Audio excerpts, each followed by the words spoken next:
Hi hello അസ്സാം വലൈക്കും and welcome to another video.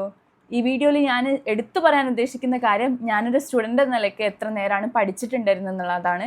ഇത് MBBSൻ്റെ റുട്ടീൻ അല്ല കേട്ടോ. ഞാൻ MBBSന് പഠിക്കുന്ന സമയത്ത് ഇത്ര ടൈമൊന്നും പഠിക്കുന്നില്ല ആക്ച്വലി. കാരണം നമ്മൾ എക്സാം ആവുന്ന സമയത്തായിരിക്കും അല്ലെങ്കിൽ കൂടുതലായിട്ട് പ്രാക്ടിക്കൽ സ്റ്റഡീസാണ് വരുന്നത്. പക്ഷെ നീറ്റിന് പഠിക്കുന്ന സമയത്ത് നീറ്റിൻ്റെ റുട്ടീൻ്റെ സമയത്ത് ഞങ്ങൾക്ക് പ്രൂഫ് അടക്കം കാണിച്ചിട്ടായിരിക്കും കാണിച്ചു തരിക ഞാൻ എത്ര നേരമായിരുന്നു പഠിച്ചിട്ടുണ്ടായിരുന്നത്, ലൈക്ക് എങ്ങനെയായിരുന്നു ഞാൻ ഓരോ കാര്യങ്ങൾ നോട്ട് ചെയ്ത് വെച്ചിട്ടുണ്ടായിരുന്നു എന്നുള്ളത്.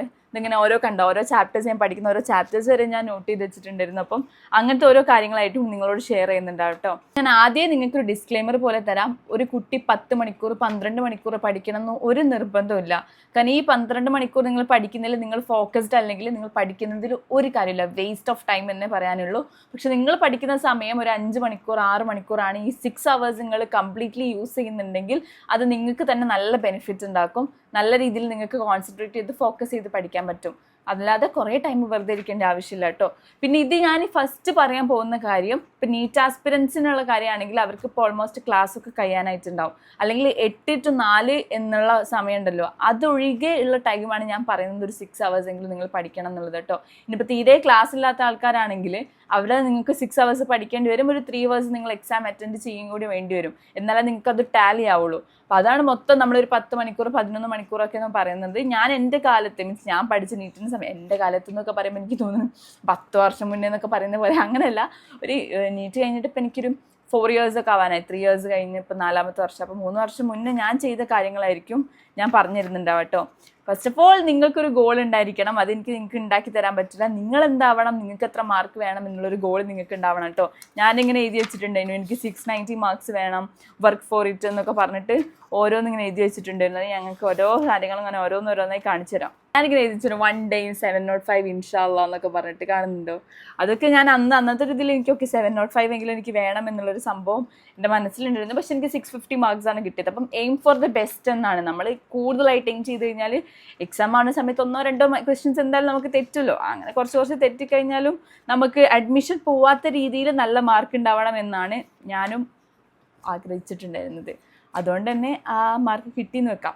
ഓക്കെ, അപ്പോൾ ഞാനൊരു ഡെയിലി ടൈം ടേബിൾ നിങ്ങൾക്ക് കാണിച്ചു തരാം. ഒരു ഫസ്റ്റ് ഇത്. പിന്നെ നിങ്ങൾ ചെയ്യേണ്ട കാര്യം എന്താ പറയുക, വേറൊരു കാര്യം കൂടി ഞാൻ ചെയ്തത് ഫുൾ ടോപ്പിക്സ് എക്സാമിനേഷൻ എന്ന് പറഞ്ഞിട്ട് ഞാനിങ്ങനെ എഴുതി വെച്ചത് കണ്ടോ.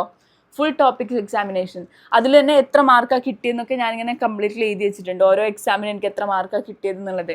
അപ്പോൾ ഈ ഫുൾ ടോപ്പിക്സ് എക്സാമിനേഷൻ എവിടെ നിന്ന് എഴുതും എന്ന് ഡൗട്ടുള്ള ആൾക്കാർക്ക് ഞാനൊരു ഓപ്ഷൻ പറഞ്ഞുതരാം.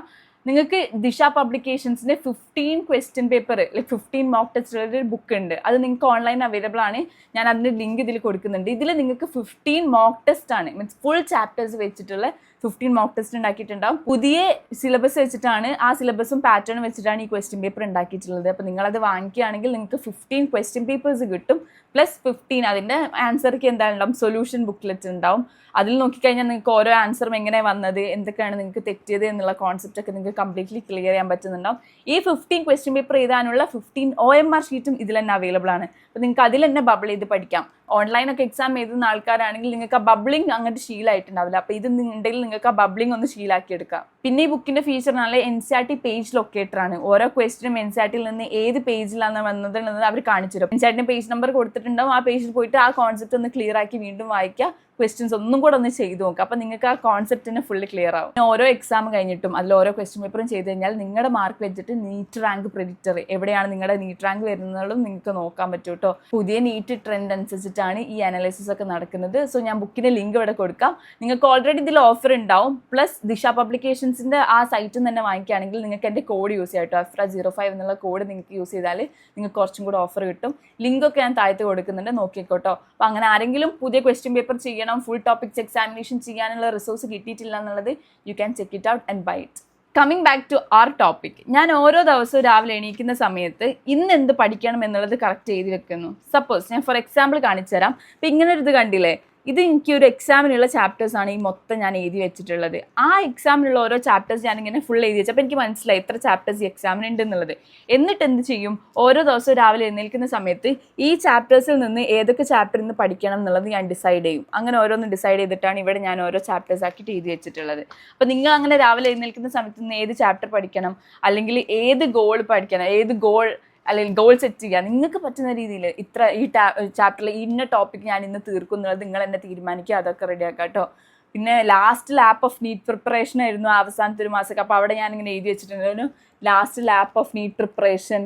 പിന്നെന്താ വെച്ചാൽ please don't waste your time, utilise it and score good marks, yours truly. ഞാൻ എനിക്ക് തന്നെ എഴുതി വെച്ചൊരു ലെറ്ററാണ് ഇവിടെ കാണുന്നത്. ഈ ഡയറീൻ്റെ ഡേറ്റ് ഒന്നും നോക്കണ്ട, ഡയറീൻ്റെ ഡേറ്റും ഞാൻ എഴുതിയ സാധനങ്ങളൊന്നും സെയിം അല്ല കേട്ടോ. അത് വേറെ വേറെ പണ്ട് 2020 ഡയറിയാണ്, പക്ഷേ 2022 നീറ്റ് എഴുതുന്നത്. അപ്പോൾ അതുകൊണ്ട് ആ ഒരു ഡയറി ഡേറ്റും ഇത് നോക്കണ്ട. പിന്നെ ഞാൻ ഓരോ എക്സാം എഴുതിയ സമയത്തും എയിംസ് എക്സ്പ്ലോറർ എന്ന് പറഞ്ഞ ബുക്ക് ഉണ്ടായിരുന്നു. അപ്പോൾ അതിൽ ഓരോ എക്സാം എഴുതുന്ന സമയത്തും അതിൽ എഴുതിയിട്ടുണ്ടോ എന്നുള്ള സംഭവം ഞാൻ കറക്റ്റ് ചെയ്ത് വെക്കുന്നുണ്ടായിരുന്നു. അങ്ങനെ ഓരോരോരോ കാര്യങ്ങൾ. അപ്പോൾ ഇതൊക്കെ ഞാൻ സ്വന്തം എഴുതിയ മോക്ക് ടെസ്റ്റുകൾ കേട്ടോ. ഈ നീറ്റ് മോഡൽ എന്ന് പറഞ്ഞ മോക്ക് ടെസ്റ്റുകളൊക്കെ ഇൻസ്റ്റിറ്റ്യൂട്ടിൽ നടക്കുന്ന മോക്ക് ടെസ്റ്റ് ഓൾറെഡി ഉണ്ടായിരുന്നു. അല്ലാതെ തന്നെ ഞാൻ സ്വന്തം എഴുതുന്ന മോക്ക് ടെസ്റ്റുകളുടെ മാർക്കാണ് ഞാൻ അവിടെ നോട്ട് ചെയ്ത് വെച്ചിട്ടുണ്ടായിരുന്നത്. അപ്പോൾ എത്ര നെഗറ്റീവ് ഉണ്ട് എന്നുള്ളത് ഞാൻ നോട്ട് ചെയ്ത് വെക്കും, എത്ര മാർക്ക്, അതിൻ്റെ ഡേറ്റുകളൊക്കെ എഴുതി വെക്കും കേട്ടോ. അപ്പോൾ ഇതാണ് ഞാൻ ഈ ബുക്കിൽ ചെയ്തുകൊണ്ടിരുന്നത്.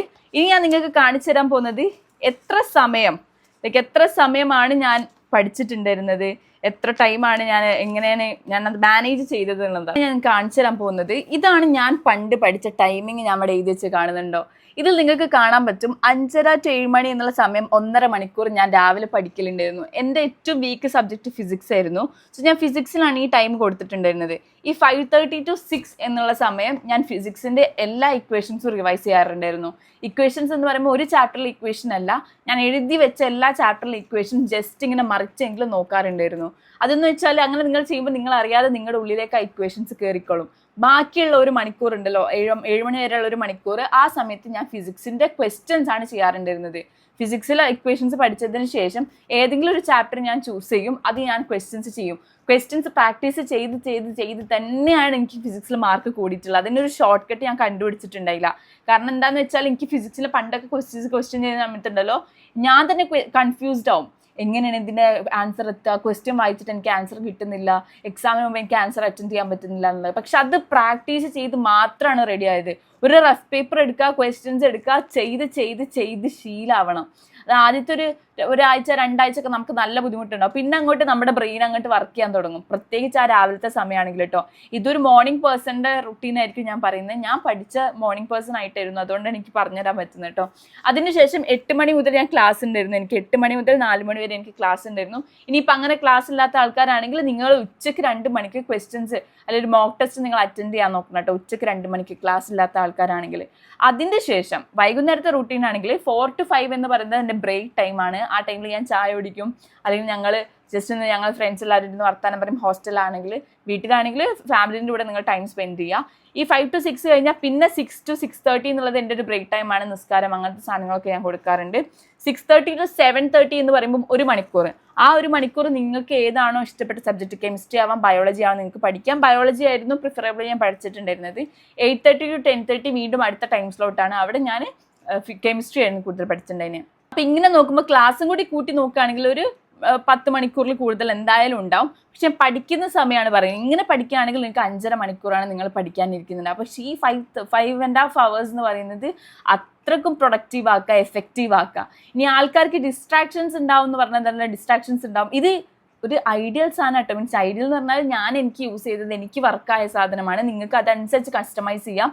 നിങ്ങൾക്ക് എത്രത്തോളം പോർഷൻസ് ബാക്കിയുണ്ട് എന്നുള്ളതനുസരിച്ച് നിങ്ങൾക്ക് മൊത്തത്തിൽ കസ്റ്റമൈസ് ചെയ്യാം കേട്ടോ. ഒരിക്കലും ടൈം വേസ്റ്റ് ചെയ്ത് ആ ടൈം വേസ്റ്റ് ചെയ്യാനുള്ള സമയം നിങ്ങളുടെ കയ്യിലില്ല. ഇനിയില്ല, ടൈം വേസ്റ്റ് ചെയ്യാനുള്ള സമയം ഇല്ല. പക്ഷെ ആ ഒരു ഹോപ്പ് ഉണ്ട്. നിങ്ങൾ നന്നായിട്ട് പഠിച്ചിട്ടുണ്ടെങ്കിൽ നിങ്ങൾക്ക് നന്നായിട്ട് മാർക്ക് വാങ്ങാൻ പറ്റും. നമുക്കുള്ളിലൊരു ഫയർ ഉണ്ടെങ്കിൽ, ഒരു ഡ്രീമിന് അത് നേടിയെടുക്കാനുള്ള സമയം ഇനിയും ഉണ്ട്. അതിനൊന്നും നിങ്ങൾ ടെൻഷൻ അടിക്കേണ്ട ആവശ്യമൊന്നുമില്ല. പക്ഷെ ഇന്ന് തുടങ്ങണം, ഇന്നെങ്കിലും തുടങ്ങണം എന്നുള്ളൊരു സംഭവം ഉണ്ടാവണം. നിങ്ങൾ ഭാവിയിൽ ഡോക്ടർ ആവാൻ നിങ്ങൾക്ക് കഴിവുണ്ടെങ്കിൽ, നിങ്ങൾക്ക് ആ ഒരു സംഭവം ഉണ്ടെങ്കിൽ നിങ്ങൾ ഇന്ന് തുടങ്ങേണ്ട സമയം അതിക്രമിച്ചിട്ടുണ്ട്. അപ്പോൾ ഇന്ന് എന്തായാലും തുടങ്ങിയത്. എപ്പോഴും ടൈം ടേബിൾ ഉണ്ടാക്കുന്ന സമയത്ത് നിങ്ങൾക്ക് പറ്റുന്ന ടൈപ്പിൽ ഒരു റിയലിസ്റ്റിക് ടൈം ടേബിൾ ഉണ്ടാക്കണേ. വേറെ ഒരാളുടെ കോപ്പി അടിച്ചുണ്ടാക്കാനോ അല്ലെങ്കിൽ നിങ്ങൾ എക്സ്പെക്ട് ചെയ്തിട്ട് ഞാൻ ഇത്ര നേരം പഠിക്കും എന്നുള്ളത് ഓവർ എക്സ്പെക്ടേഷനിൽ ഒന്നും ഉണ്ടാക്കരുത്. നിങ്ങൾ എത്രത്തോളം ഇരിക്കുമെന്ന് നിങ്ങൾക്ക് തന്നെ അറിയാലോ. അപ്പോൾ അതിനനുസരിച്ച് ടൈം ടേബിൾ ഉണ്ടാക്കുക. ഇനി ചില സ്റ്റുഡൻസ് പറയുന്നതായിരിക്കും പഠിക്കാനിരിക്കുന്നുണ്ടെങ്കിൽ പോലും പെട്ടെന്ന് ഡിസ്ട്രാക്റ്റഡ് ആവുന്നുണ്ടെന്ന്. ഡിസ്ട്രാക്ഷൻസ് എന്തൊക്കെയാണെന്ന് വെച്ചാൽ ഒന്ന് ഫോണായിരിക്കും, അല്ലെങ്കിൽ TV, അല്ലെങ്കിൽ വേറെ എന്തെങ്കിലുമൊക്കെ ആയിരിക്കും. നിങ്ങൾ ഫാമിലി, ഫ്രണ്ട്സ്, അങ്ങനത്തെ സാധനങ്ങളൊക്കെ ഉണ്ടാവും. ആദ്യം ആലോചിക്കേണ്ടത് ഒരു 2-3 മാസം കൊണ്ട് നിങ്ങൾ പഠിച്ചു കഴിഞ്ഞാൽ, ഇപ്പം ഇന്ന് ഫെബ്രുവരി ആയില്ലേ, ഇപ്പം മാർച്ച്, ഏപ്രിൽ, മെയിൽ എക്സാമാണ്. ഈ 2 മാസം കൂടി നിങ്ങൾ പഠിച്ചു കഴിഞ്ഞാൽ നിങ്ങളുടെ ഡ്രീമിലേക്ക് നിങ്ങൾ എത്തും എന്നുള്ളതൊരു മനസ്സ് ആദ്യം തലേൻ്റെ ഉള്ളിൽ കയറ്റുക. നിങ്ങളുടെ ഡ്രീമിലേക്ക് നിങ്ങൾ എത്തും എന്നുള്ളത്. അതുകൊണ്ട് ഈ 2 മാസം ഞാൻ അടിപൊളിയായിട്ട് പഠിക്കും എന്നുള്ള ഒരു സംഭവം നിങ്ങളുടെ ഉള്ളിൽ ഉണ്ടാക്കി വെക്കുക. രണ്ടാമത്തെ കാര്യം എന്താ വെച്ചാൽ, ഫോണാണ് നിങ്ങളെ ഡിസ്ട്രാക്റ്റഡ് ആക്കുന്നതെന്ന് വെച്ചാൽ ഫോൺ എവിടെയെങ്കിലും കൊണ്ടുപോയി പൂട്ടിയിടുക. ഇനിയിപ്പോൾ ഒന്നെങ്കിൽ ഡ്രോയറിൽ പൂട്ടിയിടുക, അലമാരയിൽ പൂട്ടിയിടുക. എന്നിട്ട് രാത്രി ആകുമ്പോൾ മാത്രം എടുക്കുക, വീണ്ടും അപ്ഡേറ്റ്സ് ഒക്കെ നോക്കുക. ഓക്കെ, അത് കഴിഞ്ഞ് വീണ്ടും രാവിലെ പൂട്ടിയിടുക. അതാണ് ഞാനൊക്കെ തന്നെ ചെയ്യാറ്. അല്ലെങ്കിൽ പൊമഡോറോ ടെക്നിക്ക് യൂസ് ചെയ്യുക. പൊമഡോറോ എന്ന് പറഞ്ഞാൽ 45 മിനിറ്റ് ടൈം സെറ്റ് ചെയ്യുക, 45 മിനിറ്റ്സ് പഠിക്കുക, ഒരു 5 മിനിറ്റ്സ് ഓർ 10 മിനിറ്റ്സ് ബ്രേക്ക് എടുക്കുക, വീണ്ടും 45 മിനിറ്റ്സ് പഠിക്കുക. അങ്ങനെ എന്ത് ചെയ്യുക. അപ്പം ഇങ്ങനെയൊക്കെ ചെയ്താൽ നിങ്ങൾക്ക് നിങ്ങളുടെ ഡിസ്ട്രാക്ഷൻസ് മാറ്റും. പക്ഷെ ഡിസ്ട്രാക്ഷൻസ് വേറെ ആർക്കും മാറ്റി തരാൻ പറ്റില്ല. നമുക്ക് അതിനുള്ളിലൊരു ബോധം ഉണ്ടാവണം, എനിക്ക് വേണ്ടിയിട്ടാണ്. ഒരു 2 മാസം കൂടി ഞാൻ പഠിച്ചു കഴിഞ്ഞാൽ എനിക്ക് കിട്ടും എന്നുള്ളൊരു ബോധം നമുക്ക് തന്നെ ഉണ്ടായിക്കഴിഞ്ഞാൽ മാത്രമേ ഇത് റെഡിയാക്കാൻ കഴിയുള്ളൂ. അപ്പം +1-ലോ +2-ലോ നീറ്റിനോ പഠിക്കുന്ന സ്റ്റുഡൻസ് ആവട്ടെ, നിങ്ങളുടേതായ ഒരു ടൈം ടേബിൾ ഉണ്ടാക്കുക, നിങ്ങളുടേതായ ഒരു ടൈം ഷെഡ്യൂൾ ഉണ്ടാക്കുക. ബാക്കിയുള്ളവർ പറയുന്ന പോലെ 12-15 മണിക്കൂർ പഠിച്ചാൽ മാത്രമേ കിട്ടൂ എന്നുള്ളൊരു കോൺസെപ്റ്റ് നിങ്ങളെ തലേന്ന് മാറ്റുക. ഓരോരുത്തരുടെ ബ്രെയിനും ഡിഫറെൻ്റ് ആയിട്ടാണ് വർക്ക് ചെയ്യുന്നത്. നിങ്ങളുടെ ബ്രെയിൻ എങ്ങനെയാണ്, എത്ര എഫക്റ്റീവായിട്ട് എത്ര അവേഴ്സ് വർക്ക് ചെയ്യും എന്നുള്ളത് നിങ്ങൾ എന്നെ ആലോചിച്ചിട്ട് ചെയ്യുക കേട്ടോ. നന്നായിട്ട് ഫുഡ് കഴിക്കണം. നോമ്പാണെങ്കിൽ, നോമ്പ് എടുക്കുന്ന ആൾക്കാരാണെങ്കിൽ നിങ്ങൾ അതിനനുസരിച്ചിട്ട് കൺട്രോൾ ചെയ്തിട്ട് ഫുഡ് കഴിക്കുക. അധികമായിട്ട് ഫ്രൈഡ് സ്നാക്സ് ഒന്നും കഴിക്കാതിരിക്കുക, നിങ്ങളെ തന്നെ അത് ക്ഷീണിപ്പിക്കും. പക്ഷേ കുറച്ചും കൂടെ സ്റ്റീംഡ് ഫുഡൊക്കെ കഴിക്കാൻ വേണ്ടി നോക്കുക കേട്ടോ. ഇനി അല്ലാതെ നോമ്പ് കഴിഞ്ഞ് കഴിഞ്ഞാൽ ഉണ്ടാവില്ല സമയം, അപ്പോൾ നന്നായിട്ട് ഹൈഡ്രേറ്റഡ് ആയിട്ട് ഇരിക്കുക, നന്നായിട്ട് ഫുഡ് കഴിക്കുക. കുറച്ചൊക്കെ ഒരു ചെറിയൊരു എക്സസൈസ് ഒക്കെ ചെയ്താൽ നമ്മുടെ മൈൻഡ് ഒന്ന് സെറ്റാവും. യോഗ ചെയ്യുന്ന ആൾക്കാരൊക്കെ ഉണ്ടാവും, അതൊക്കെ ഒന്ന് റെഡി ആവും, സെറ്റാവും. പിന്നെ നിങ്ങളുടെ ഹെൽത്ത് നന്നായിട്ട് നോക്കണം. അസുഖങ്ങളിൽ നിന്നൊക്കെ വിട്ട് നിൽക്കാനുള്ള, മീൻസ് പുറത്തുനിന്ന് അധികം ഫുഡ് കഴിച്ചാൽ ഈ മഞ്ഞപ്പിത്തം അങ്ങനത്തെ സാധനങ്ങളൊക്കെ വരാൻ ചാൻസ് ഉണ്ട്. വയറ്റ് നോക്ക്, ഫുഡ് പോയ്സണിങ്, അതൊക്കെ വരാനുള്ള ചാൻസ് ഉണ്ട്. അപ്പോൾ അതൊക്കെ ഒന്ന് എക്സാം വരെയെങ്കിലും നിങ്ങൾ പിടിച്ചു നിൽക്കുക. അത് കഴിഞ്ഞിട്ട് നിങ്ങൾ ഹെൽത്ത് മെയിൻറ്റെയിൻ ചെയ്യേണ്ടെന്നല്ല, പക്ഷെ നിങ്ങൾക്ക് എൻജോയ് ചെയ്യാനുള്ള സമയം എന്തായാലും ഉണ്ടാവും. പക്ഷെ എക്സാം വരെ ഇതൊക്കെ ഒന്ന് കൺട്രോൾ ചെയ്ത് വെക്കുക കേട്ടോ. എന്നാൽ നിങ്ങൾക്ക് നല്ല മാർക്ക് വാങ്ങാൻ പറ്റും. പഠിച്ചാൽ മാത്രം പോരല്ലോ, എക്സാമിൻ്റെ സമയത്ത് നമുക്ക് നല്ല ഹെൽത്ത് വേണമല്ലോ, നല്ല ആരോഗ്യം ഉണ്ടാവണം, നമ്മുടെ മൈൻഡ് സെറ്റ് അടിപൊളിയായിരിക്കണം, നമ്മുടെ മൈൻഡിൻ്റെ ഒരു മെൻ്റൽ ഹെൽത്ത് എന്ന് പറഞ്ഞതും അടിപൊളിയായിരിക്കണമല്ലോ. അപ്പോൾ അതിന് വേണ്ടിയിട്ട് മെയിൻറ്റെയിൻ ചെയ്ത് പോകാട്ടോ. നന്നായിട്ട് പഠിക്കുക. ഉറപ്പാണ്, നിങ്ങൾ പ്രാർത്ഥിച്ച്, നിങ്ങൾ നന്നായിട്ട് മനസ്സുകൊണ്ട് നിങ്ങൾ ആഗ്രഹിച്ചിട്ടുണ്ടെങ്കിൽ നിങ്ങൾ അതിനു വേണ്ടി വർക്കും ചെയ്യണേ. പ്രാർത്ഥനയും മനസ്സുകൊണ്ട് ആഗ്രഹം മാത്രം നമുക്ക് എവിടെ എത്താൻ പറ്റില്ല. പക്ഷെ അതിനനുസരിച്ച് നമ്മൾ വർക്കും കൂടെ ചെയ്ത് കഴിഞ്ഞാൽ നല്ല റിസൾട്ടിലേക്ക് എത്താൻ പറ്റും. ഹോപ്പ് തരുന്നതൊന്നല്ല, ഞാനിങ്ങനെ വെറുതെ നിങ്ങളെ മോട്ടിവേറ്റ് ചെയ്യുന്നതല്ല. പക്ഷെ നിങ്ങൾ പഠിക്കാൻ തീരുമാനിച്ചിട്ടുണ്ടെങ്കിൽ നിങ്ങൾക്ക് എന്തായാലും കിട്ടും. നിങ്ങളൊന്ന് കറക്റ്റ് ചെയ്താൽ മതി. ഫിസിക്സിലാണ് നിങ്ങൾക്ക് കോൺസെൻട്രേറ്റ് ചെയ്യണമെന്ന് വെച്ചാൽ ഫിസിക്സിൽ നന്നായിട്ട് ക്വസ്റ്റ്യൻസ് ചെയ്യണം, കെമിസ്ട്രിയിൽ നന്നായിട്ട് ക്വസ്റ്റ്യൻസ് ചെയ്യണം, ബയോളജിയിലും ക്വസ്റ്റ്യൻസ് ഒക്കെ ചെയ്യണം. ക്വസ്റ്റ്യൻസ് എല്ലാത്തിനും ചെയ്യണം. അത് മാത്രമേ ഉള്ളൂ വഴി. ഷോർട്ട് കട്ട് ഇല്ല, സക്സസ്സിലേക്ക് ഷോർട്ട് കട്ട് ഒരിക്കലും ഇല്ല. പക്ഷെ നിങ്ങൾ ഇറങ്ങി കഷ്ടപ്പെടുക തന്നെ വേണം കേട്ടോ. All the best. അപ്പം നിങ്ങൾ നിങ്ങളുടേതായ ടൈം ടേബിൾ ഉണ്ടാക്കുക, നന്നായിട്ട് പഠിക്കുക കേട്ടോ. ബൈ.